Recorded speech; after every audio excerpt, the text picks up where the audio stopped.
खांडवा गांव में 7 बजने को थे और हर शाम की तरह आज भी चारों ओर घंटे की आवाज गूंज रही थी।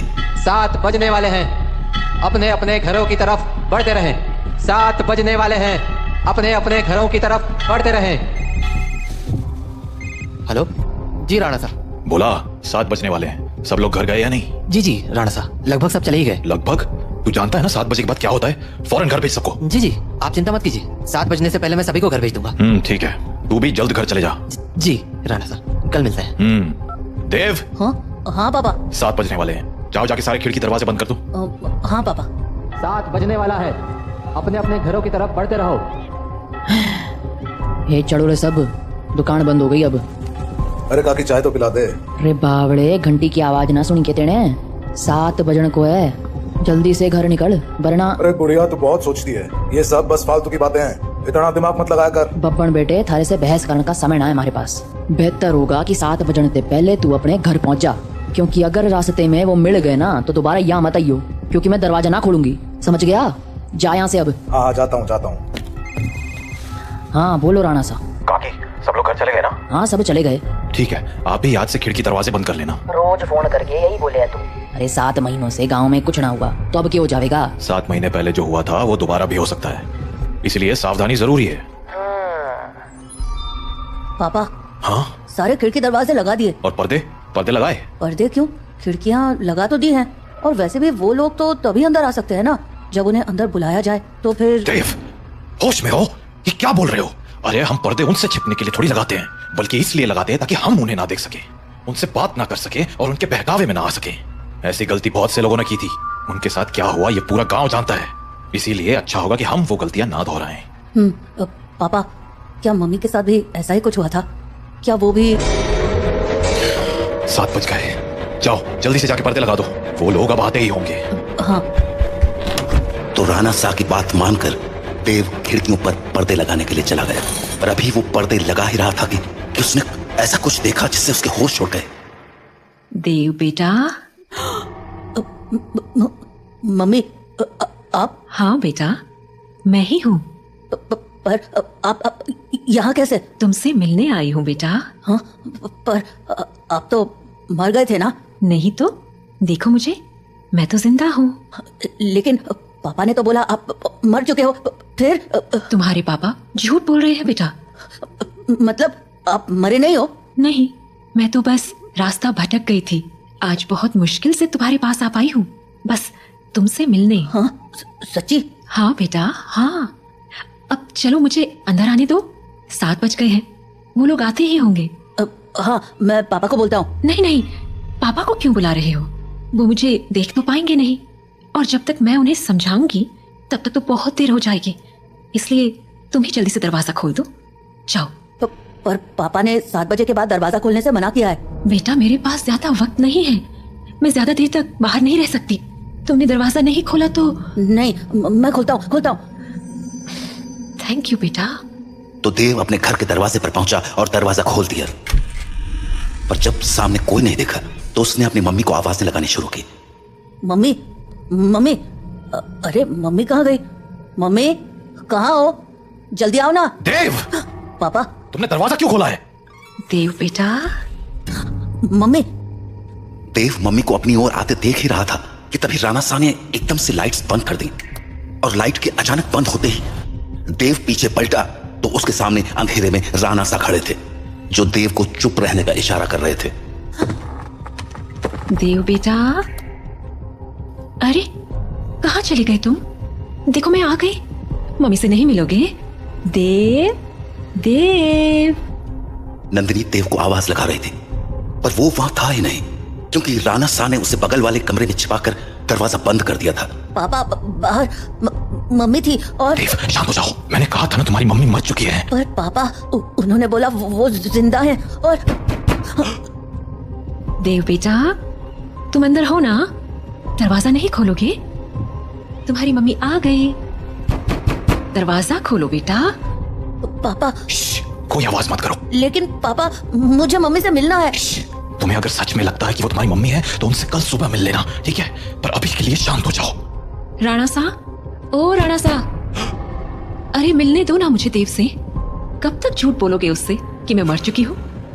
राणा साहब, आप सुन रहे हो ना? पापा। बेटा बिल्कुल भी ध्यान मत दो और आंख बंद करके सो जाओ। पर पापा, मम्मी ये क्या बोल रही है? शांत रहो देव, कल सुबह मैं तुम्हें सब समझा दूंगा, पर अभी के लिए चुपचाप आंखें बंद करो और सो जाओ। तो देव अपने पापा के कंधे पर सर रखकर सो गया और जब सुबह हुई तो राणा साहब देव को आवाज लगाते हुए बोले, देव उठ जाओ, सुबह हो गई है। हाँ सुबह हो गई तो मम्मी से मिल सकते हैं ना आप? आओ मेरे साथ, तुम्हें तुम्हारी मम्मी से मिलाता हूँ। लेकिन जैसे ही दोनों कमरे के बाहर आए वहां कोई नहीं था। हाँ? मम्मी कहाँ गई? मैंने कहा था ना कि वो तुम्हारी मम्मी नहीं थी। पापा वो मम्मी जैसे ही बात कर रही थी। बेटा मैंने समझाया था ना तुम्हें, पर्दे लगाने के पीछे की सबसे बड़ी वजह यही है कि हम उन्हें देख ना पाए, उनकी बातों में ना आ पाए। जैसे कल तुम आ गए। और वो बोल रही थी कि वो मरी नहीं है, जिंदा है। अगर वो मर गई है तो यहाँ कैसे आ गई? एक काम करो, मेरे साथ आओ। हाँ?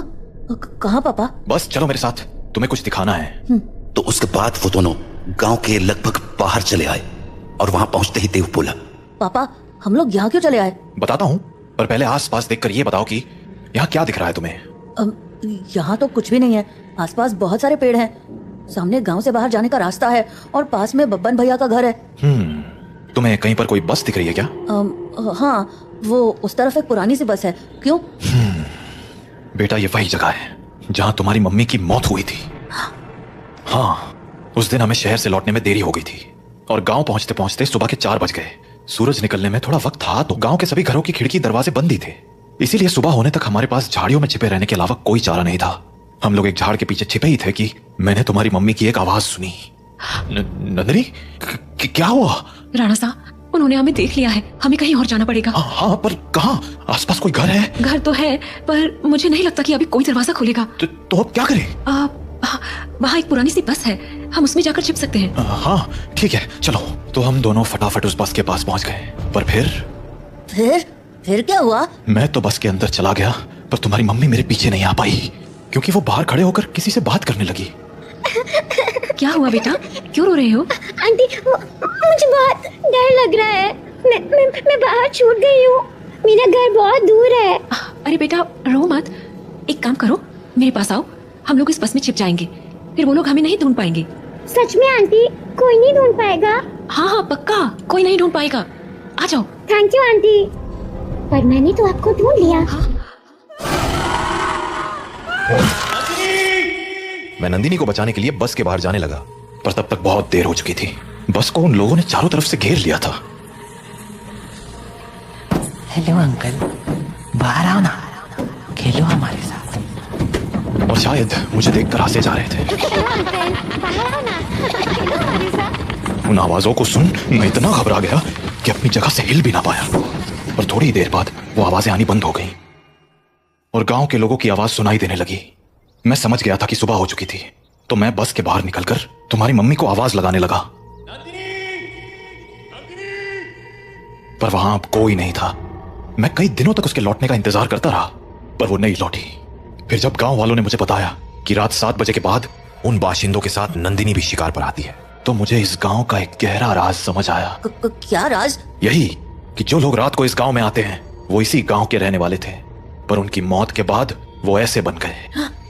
मतलब कल जिसे मैंने देखा वो तुम्हारी मम्मी नहीं थी बेटा, क्योंकि मरे हुए लोग वापस नहीं आया करते, इंसान बनकर तो बिल्कुल नहीं। अपने पापा से बात करने के बाद देव के मन में बहुत सारी बातें चल रही थी और वो उन्हीं ख्यालों में खोया हुआ काकी की दुकान में बैठा हुआ था कि तभी हर तरफ से घंटे की आवाजें आना शुरू हो गईं। 7 बजने वाला है, अपने अपने घरों की तरफ बढ़ते रहो। चलो चलो, घंटा बज गया, निकलो अपने अपने घरों को। अरे बुढ़िया, तू फिर शुरू हो गई। बोला था ना ये सब फालतू की बातें। अरे बावड़े, दिमाग फिर गया है क्या तारा? जानता है ना 7 बजे के बाद बाहर के हुए कच्चा चबा जावेंगे वो बाशिंदे। अच्छा, और तुझे कैसे पता कि वो कच्चा चबा जावेंगे? क्योंकि आज तक जो भी रात को बाहर रुका है वो मारा ही गया है। अच्छा, फिर थारा राणा सा कैसे बच गया? हाँ, वो भी तो फंसा था ना रात को अपनी लुगाई के साथ। मैंने बोला ना, थारी फालतू बातें सुनने के लिए हमारे पास टेम ना है। जा निकल यहाँ से। हाँ जाता हूँ। इतना कहकर बब्बन वहां से चला गया, पर बब्बन की बात ने देव का ध्यान जरूर खींच लिया था। तो वो भी अब ये सोचने लगा था कि उस रात उसकी मम्मी तो मर गई, पर पापा कैसे बच गए। वो ये सब बातें सोच ही रहा था कि तभी काकी बोली, अरे छोरे, हाँ बात ना सुनी क्या तूने हमारी? बोला ना घर निकल। जी काकी। तो देव हड़बड़ाता हुआ काकी की दुकान से बाहर निकल आया। वो घर के लिए निकलने ही वाला था कि उसके मन में एक और ख्याल आया और वो सीधा बब्बन के पीछे चल पड़ा। बब्बन भैया, क्या हो गया छोरे, कहाँ भागा चला रहा है? वो मुझे ना आपसे एक बात पूछनी है। पूछ। वो अरे जल्दी बोल, पता है ना 7 बजने को है। तू घर नहीं पहुंचा तो थारा बाप सर पीट लेगा। वो आप वहाँ काकी को बोल रहे थे ना कि एक रात मेरे पापा और मम्मी बाहर रह गए थे और मम्मी को तो उन लोगों ने मार दिया था, पर पापा किसी तरह बच गए। अरे तुम्हारे पास मारी ही बात दोहराने आया है के? जल्दी पूछना के पूछने है तने। नहीं, मैं ये बोल रहा था कि आपका भी घर उसी टूटी फूटी बस के पास है ना? हाँ तो आपने कुछ देखा था क्या? कमाल है, बाप अंधा कानून और बेटा सरलॉक। हाँ देखा था, सब देखा था। कैसे उन बाशिंदों ने थारी माँ को नोच खाया था। खाना तो वो थारे बाप को भी चाहते थे और थारा बाप साड़ा बस में छिपा बैठा था और वो लोग न जाने क्यों अंदर ना जा पा रहे थे। वो सारे लोग सूरज निकलने तक बस को घेरे खड़े थे। कोई बस को पीट रहा था तो कोई चीख रहा था, पर अंदर कोई ना जा पा रहा था। पर वो लोग घुस क्यों नहीं पा रहे थे? क्योंकि 7 बज गए, बातचीत का टाइम खत्म। अब चल हमारे साथ। नहीं, मैं घर जाता हूँ। रे बावले, अब घर जाने का मौका खत्म हो गया। आधे रास्ते में ही कोई ना कोई नोच खावेगा तुझे। चल हमारे साथ। तो बब्बन देव को लेकर अपने घर चला गया। वहीं राणा सा अपने घर में परेशान हुए जा रहे थे। ये देव कहाँ रह गया? अब तक घर क्यों नहीं आया? काकी को पूछता हूँ। हेलो काकी। हाँ राणा सा, मारे को लग ही रहा था कि थारा फोन आवेगा। सब लोग जा चुके हैं और दरवाजे खिड़कियां भी लगा ली हैं मैंने, इसलिए चिंता मत। काकी देव है क्या वहाँ? हाँ देव, वो तो कब का निकल गया यहाँ से। देव घर नहीं लौटा है क्या? तुम एक काम करो सा, बाकी लोगों को फोन करके पूछ ले, क्या पता देव किसी के यहाँ रुक गया हो। ठीक है। जहाँ राणा सा देव को हर जगह ढूंढे जा रहे थे, वहीं देव बब्बन के साथ उसके घर चला आया था। तो अभी वो दोनों साथ में बैठे ही थे कि देव को बाहर से एक जानी पहचानी आवाज सुनाई पड़ी। बब्बन, ओ बब्बन, देख मैं आ गई। ये तो मेरी मम्मी की आवाज है। सही पहचाना छोड़े, तारी मम्मी ही है बाहर। अब एक काम कर, यहीं रुक और यहाँ से तमाशा देख। तो बब्बन खिड़की के पास गया और पर्दे हटा दिए। हाँ छोरी, बुला रही थी ना मैंने, ले देख मैं आ गया। कितना इंतजार कराता है तू। इंतजार? अरे अभी तो आई तू। मैं तो रोज ही आती हूँ, तू मुझसे कभी मिलता ही नहीं। अरे थारे से तो रोज बात करूँ मैं। हाँ, पर मिलने का मतलब बस बात करना थोड़ी होता है, करीब भी तो आना होता है ना। अच्छा, मारे करीब आना साथ ने। और नहीं तो क्या, खोल ना दरवाजा। कमाल है छोरी, तू भी अपने राणा सा को इतनी जल्दी भूल गई। जो राणा साहब देखेंगे नहीं, वो उन्हें पता कैसे चलेगा। कमाल है तू भी। वैसे थारे बेटे का क्या, वो तो देख सके है ना। ओफो बब्बन, तू भी ये क्या बातें करने लगा। हम दोनों के बीच में किसी दूसरे का क्या काम। जाना, दरवाजा खोल देना, मुझे तेरे से अच्छे से मिलना है। अच्छा चल ठीक है, खोल ही देता हूँ दरवाजा अब। तो बब्बन दरवाजा खोलने जा ही रहा था कि देव बोला, बब्बन भैया दरवाजा मत खोलना, वो मेरी मम्मी नहीं है। अरे यो बात तो मने भी पता है, यो थारी माँ तो अब बिल्कुल ना रही। अरे बब्बन भैया, मैं सच कह रहा हूँ, वो इंसान नहीं है। वो इंसान है या नहीं, ये तुझे अभी पता चल जाएगा, तू बस देखता जा।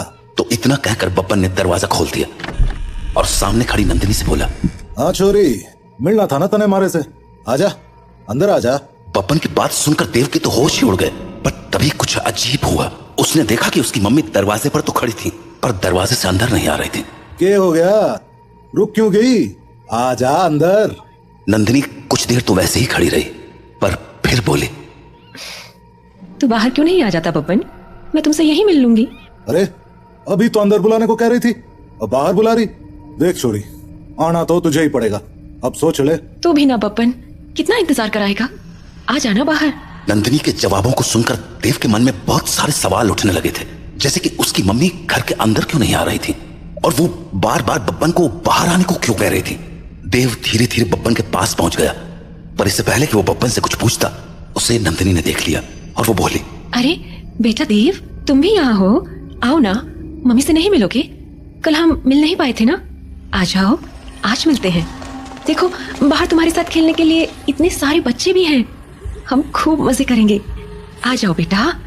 नंदिनी और उसके साथ उन बच्चों की टोली को देखकर देव को डर तो बहुत लगा, पर उसने नंदिनी की बातों पर ध्यान न देते हुए बब्बन से पूछा, बब्बन भैया दरवाजा तो खुला है और आपने मम्मी को अंदर आने को भी बोल दिया है, फिर वो अंदर क्यों नहीं आ रही हैं? और ये बच्चे भी बाहर ही खड़े हैं, क्यों? समझदार लगे तू, सही सवाल पूछना जाने हैं। हाँ मतलब यो कि जिस रात मैंने थारी माँ को मरते हुए देखा, उस रात मैं भी यही सोच रहा था कि आखिर इन बाशिंदों ने थारे बाप को क्यों नहीं मारा, वो बस के अंदर क्यों ना गए। तो अगली सुबह मैं बस के अंदर गया ये देखने कि आखिर वहां ऐसा था क्या जिसने उन बाशिंदों को रोक दिया था। पहले तो मुझे कुछ समझ नहीं आया, पर फिर मुझे जवाब मिल गया। क्या जवाब? वो देख, हाँ? यो है रुद्राक्ष की माला। यही वो चीज थी जिसने थारे बाप की जान बचाई थी। बस के अंदर यही लटकी हुई थी। मैंने इसके पीछे की वजह तो ना मालूम है, पर इतना जरूर पता है कि इस रुद्राक्ष की माला को दरवाजे पे टांग दो तो ये साले चाके भी घर के अंदर नहीं घुस पाएंगे। सच में? और नहीं तो क्या। तो आपको पक्का पता है कि ये इसी रुद्राक्ष के कारण अंदर नहीं आते हैं? रुद्राक्ष उतार के दिखाऊं, देखेगा क्या होता है? हाँ? नहीं। छोरे, ये कोई पहली बार नहीं कराया मैंने। सारी जांच करने के बाद ही अपने दरवाजे पे टांगा है इस रुद्राक्ष को, समझ गया?